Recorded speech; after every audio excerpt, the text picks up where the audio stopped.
A very good evening to all of you. आज की इस वीडियो में हम बात करेंगे एनेस्थेटिक एजेंट प्रोपोफॉल के बारे में। आने वाली कुछ वीडियो में हम जो इम्पॉर्टेंट एनेस्थेटिक ड्रग्स यूज़ होते हैं उनके बारे में शॉर्ट में थोड़ा थोड़ा जानेंगे। आज हम बात करने वाले हैं प्रोपोफॉल के बारे में। हेयर यू कैन सी जो प्रोपोफॉल होता है ये काफ़ी कॉमनली यूज़ होने वाला एनेस्थेटिक एजेंट है ओटी के अंदर। एज अ एनेस्थीसिया टेक्नीशियन या फिर as a OT technician, even as a nurse, हमें जो इम्पॉर्टेंट यूज़ होते हैं, ज़्यादा कॉमनली यूज़ होते हैं एनेस्थीसिया ड्रग्स, एटलीस्ट उनके बारे में बेसिक जानकारी होना मस्ट है। देख लेते हैं प्रोपोफॉल आखिर है क्या, किन चीज़ों में इसका यूज़ होता है एंड पेशेंट के रिगार्डिंग क्या क्या हमारी रिस्पॉन्सिबिलिटीज़ होती हैं। ये वीडियो को 2 पार्ट में डिवाइड किया गया है। This is part 1। जो ये प्रोपोफॉल है इसे हम मिल्क ऑफ मैग्नीशिया भी कहते हैं because of its colour. Milk of magnesia क्यों कहा जाता है इसको? क्योंकि इसका जो एक तो विस्कोसिटी है वो मिल्क टाइप है, यानी ये वाटरी नहीं होता, थोड़ा सा मिल्क टाइप इसकी कंसिस्टेंसी होती है। ये डेप्रीवैन के नाम से भी जाना जाता है। ये बिलोंग करता है क्लास सिडेटिव हिप्नोटिक से। सिडेटिव हिप्नोटिक होता क्या है? सिडेटिव वो ड्रग होता है जो इंसान को काम डाउन करता है, यानी कि उसको शांत करता है, एक्टिविटी कम हो जाती है, एक्साइटमेंट कम हो जाती है। हिप्नोटिक क्या होता है? जो इंसान को ड्राउजी, नींद जैसी कंडीशन में ला देता है या ऑलमोस्ट उसको सुला देता है। देन नेक्स्ट, इसको मिल्क ऑफ एमनीसिया भी कहा जाता है। मिल्क ऑफ एमनीसिया क्यों कहा जाता है? क्योंकि इससे पेशेंट की मेमोरी भी इफ़ेक्ट होती है। देन ये सबसे कॉमन यूज़ किया जाने वाला आईवी एनेस्थेटिक एजेंट है, जिसको एनेस्थीसिया को इंड्यूस करने के लिए और मेंटेन करने के लिए इस्तेमाल किया जाता है। इंडक्शन यानी शुरुआत करने के लिए, मेंटेनेंस यानी जितनी देर सर्जरी चलने वाली है, प्रोसीजर चलने वाला है उसके लिए। देन सबसे ज़्यादा यूज़ किया जाता है ये टीवा में। टीवा क्या चीज़ होती है? टोटल इंट्रावीनस एनेस्थीसिया, यानी जो टोटली इंट्रावीनस एजेंट यूज़ करके एनेस्थीसिया दिया जाता है उसमें प्रोपोफॉल का इस्तेमाल होता है। आइए देख लेते हैं इसकी फ़िज़िकल प्रॉपर्टीज़। मिल्की वाइट होता है ये कलर में, मैंने पहले ही बता दिया था। स्टराइल होता है, नॉन पायरोजेनिक होता है, फीवर कॉज नहीं करता। ऑयल एंड वाटर इमल्शन होता है, हाईली लिपिड सॉल्यूबल होता है। इसकी अवेलेबल प्रिपरेशंस क्या होती हैं? करंटली अवेलेबल जो प्रिपरेशन है वो 1% प्रोपोफॉल है, यानी डाइल्यूशन में है। इसके अंदर 10% सोयाबीन का ऑयल होता है, 1.2% प्योरीफाइड एग फॉस्फोलिपिड होता है एज इमल्सिफायर, 2.25 ग्लिसरोल होता है as tonicity adjusting agent, and sodium hydroxide होता है इसका पीएच एडजस्ट करने के लिए। अभी जो लेटेस्ट एम्स ओटी टेक्नीशियन का एग्ज़ाम हुआ था उसमें ये क्वेश्चन पूछा भी गया था कि जिन लोगों को एग से एलर्जी होती है उनको हम कौन सा एनेस्थीसिया ड्रग नहीं देते। उसका राइट आंसर था प्रोपोफॉल। ये फॉस्फोप्रोपोफॉल के नाम से भी बाज़ार में मिलता है, जिसे हम ल्यूसिड्रा और एक्वावान भी कहते हैं। देन इसका मैकेनिज़्म ऑफ एक्शन, ये काम कैसे करता है? ये बाइंड करता है गाबा रिसेप्टर पे। हमें ज़्यादा इन डेप्थ एनाटमी फिजियो में जाने की ज़रूरत नहीं है। देखो होता क्या है, ब्रेन के अंदर, नर्वस सिस्टम के अंदर न्यूरोट्रांसमीटर एक तरीके के केमिकल काम करते हैं। जो ये गाबा क्या है? एक तरीके का ये भी एक न्यूरोट्रांसमीटर है। इसकी फुल फॉर्म होती है गामा एमिनो ब्यूटायरिक एसिड।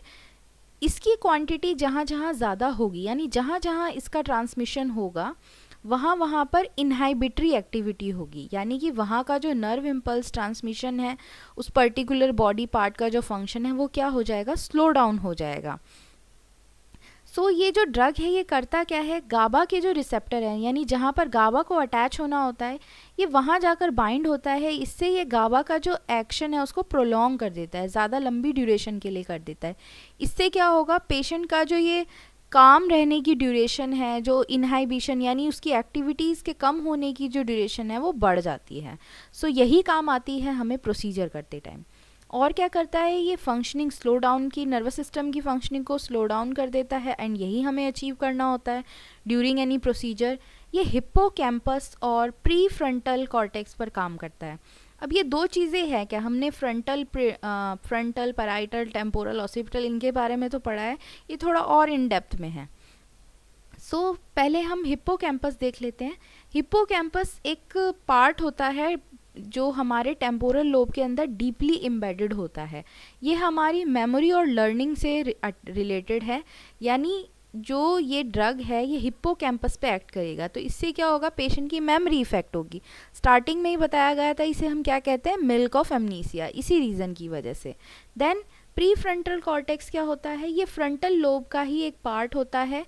ये एसोसिएटेड होता है हमारे हाई कॉग्निटिव फंक्शंस के साथ, यानी जो हमारी सोचने समझने की शक्ति होती है, जो रिलेशन मेंटेन करने की एबिलिटी होती है, इसके अलावा हमारी डिसीजन मेकिंग जो एबिलिटी होती है उसको अफेक्ट करता है।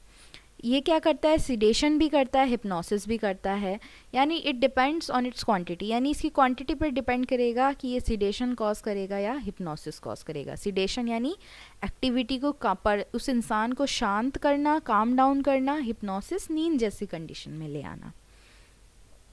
सो फार्माकोकाइनेटिक्स देख लेते हैं कि आखिर बॉडी के अंदर जाके ये क्या कर रहा है, बॉडी इसके साथ क्या कर रही है। सो ये जो है वो एब्जॉर्ब होता है इंट्रावीनसली, आईवी ड्रग है, ये बहुत जल्दी एक्ट करना शुरू कर देता है, ये भी एक रीज़न है इसको यूज़ किया जाता है ज़्यादा। 40 सेकंड से कम के अंदर ये अपना असर दिखाना शुरू कर देता है, 90 से 100 सेकंड के अंदर इसका पीक लेवल आ जाता है।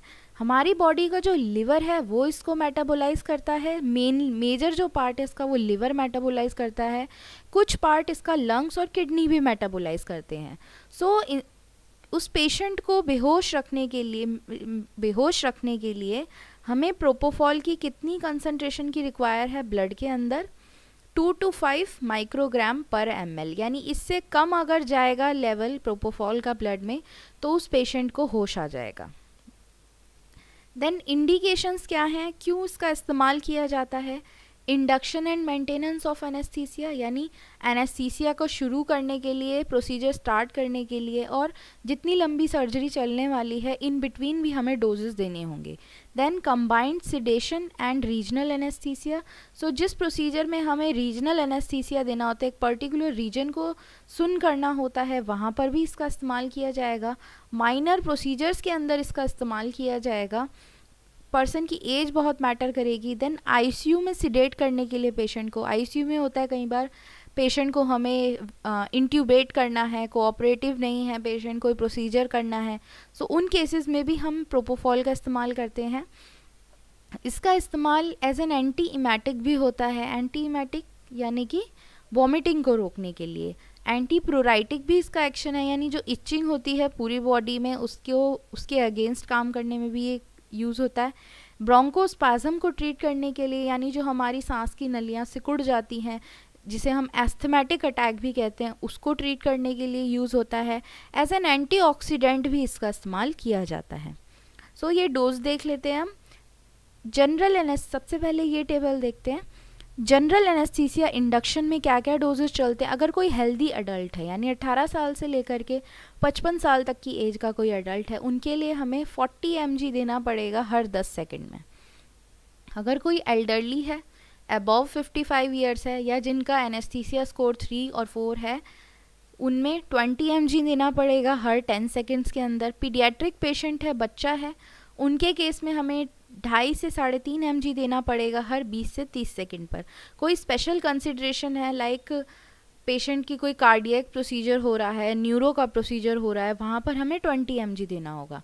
एनेस्थीसिया को मेंटेन करने के लिए अगर हेल्दी एडल्ट है 6 से 12 mg पर kg पर आवर, अगर एल्डरली है 3 से 6 mg पर kg per hour, paediatric patient है 7.5 से 18 mg पर kg per hour, other special cases हैं तो 50 to 100 माइक्रोग्राम पर kg पर मिनट, और इसी के साथ में हमें देना होगा कोई और ओपियोइड ड्रग। अब यहाँ पर आप देख सकते हैं जो डोज है बहुत माइन्यूटली दी गई है, तो ये हम कैसे मॉनिटर कर पाएंगे। एक पेशेंट को हमें इंडक्शन में रखना है, मेंटेनेंस में रखना है। देखो, इंडक्शन तो हम सिंपली इंजेक्ट करके पेशेंट को अचीव कर सकते हैं, लेकिन अगर हमें मेंटेन करना है उसके लिए हमें इन्फ्यूजन पंप का यूज़ करना पड़ेगा। उसी के अंदर हम इतना प्रिसाइज टाइमिंग और डोज एडजस्ट कर सकते हैं। सो आई होप आपको इस वीडियो से प्रोपोफॉल के बारे में बेसिक जानकारी तो मिली होगी। प्लीज़ हमारे चैनल को सब्सक्राइब कीजिए ताकि आने वाली, और बेल आइकन को ज़रूर प्रेस कीजिए ताकि हमारी जो भी लेटेस्ट वीडियो है उनका नोटिफिकेशन आपको मिल जाए। Thanks for watching, take care.